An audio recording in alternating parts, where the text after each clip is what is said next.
दीवार पर टंगी सास।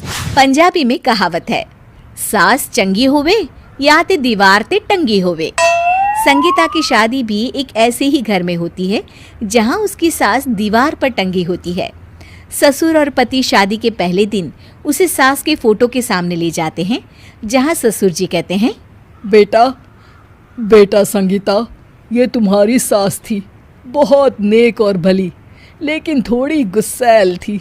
गुस्सा आने पर सब तहस नहस कर देती थी, पर अब ये इस दुनिया में नहीं है। हाँ संगीता, माँ होती तो तुम इनकी कोई बात टाल नहीं सकती थी, वरना तो माँ घर में भूचाल ले आती। संगीता मन में खुश होती है कि अच्छा है कि ऐसी औरत अब इस घर में नहीं है, लेकिन दिखावे के लिए वो जैसे ही सास की फोटो के सामने हाथ जोड़कर खड़ी होती है, ये क्या? सास उसे देखकर मुस्कुराने लगी। संगीता आंखों को मलकर एक बार फिर से देखती है, लेकिन फिर सास के चेहरे का भाव, भंगिमा यानी एक्सप्रेशन बिल्कुल बदले होते हैं। वो अपने पति और ससुर को कहती है, माँ की तस्वीर तो स्माइल कर रही है। ना बेटी, ये कैसे संभव है? जरूर तुम्हें कोई गलती हुई होगी, ऐसा कैसे हो सकता है?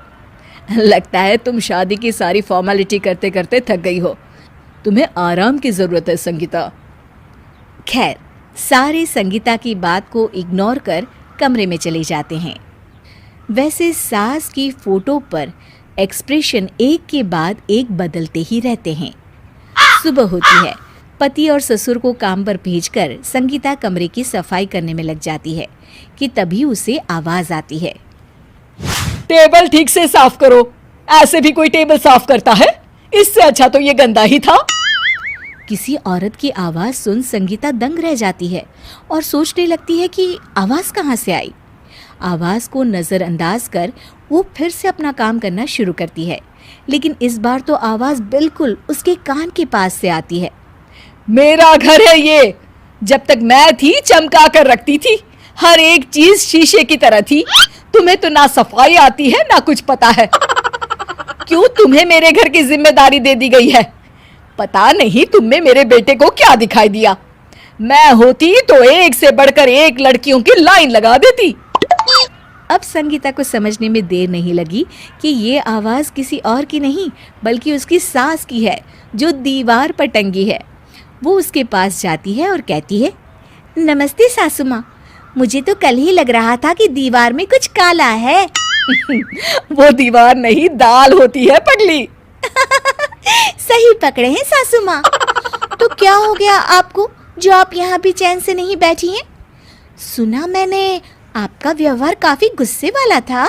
चुप रह तू, ज्यादा बकर बकर ना कर। घर का काम करना तो आता नहीं, आई है मुझसे बहस करने। हाँ देखिए सासू माँ, मैं आपसे साफ साफ कह देती हूँ, मुझसे पंगा लेने की कोशिश मत करिएगा।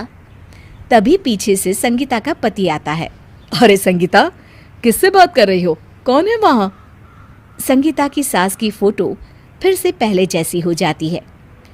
आपकी माँ से कह रही थी कि मुझे काम करना आता। अरे संगीता, माना सास के ताने हर बहू को अच्छे लगते हैं, लेकिन यहाँ तो माँ है ही नहीं, तुम तो फोटो से ही। तुम भी लाजवाब हो संगीता। किसी को विश्वास नहीं होता कि संगीता अपनी मरी हुई सास की फोटो से बात करती है। वहीं आए दिन संगीता की सास संगीता को किसी न किसी बात पर आते जाते ताने देती। संगीता को भी अब सास के तानों और उनसे बात करने की आदत हो गई। वो कभी खानदान की कहानी तो कभी तीज त्योहार कैसे मनाए या किसी व्यंजन की रेसिपी सास से ही पूछती। सारा दिन घर में अकेली संगीता की सास अब उसके लिए तानों के साथ पक्की साथी की तरह भी रहने लगी थी, जो किसी और को नहीं बल्कि संगीता को ही सुनाई देती। तो देखा आपने, सास बहू का रिश्ता हर रिश्ते से ऊपर होता है, फिर चाहे वो खट्टा हो या मीठा।